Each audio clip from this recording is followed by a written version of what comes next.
মনে করি যে শিক্ষার ক্ষেত্রে সর্বোচ্চ পরিমাণ বরাদ্দ দিয়েই আগাতে হবে, কিন্তু এটা তো রাষ্ট্রের ব্যাপার। আমরা আশা করছি জামাত ইসলামী যদি দেশে এবং সরকারি আসতে পারে, জামাত ইসলামের শিক্ষার ক্ষেত্রে যে ধরনের বৈষম্য আছে সেগুলো দূর করবে।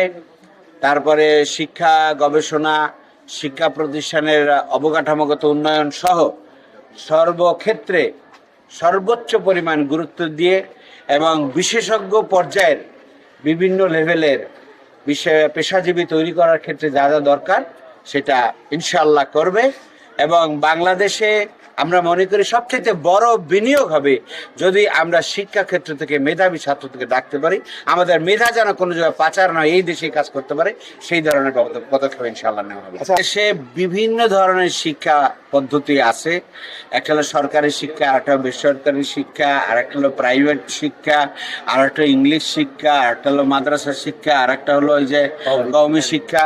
এই সমস্ত জায়গায় বিভিন্ন ধরনের বৈষম্য আছে।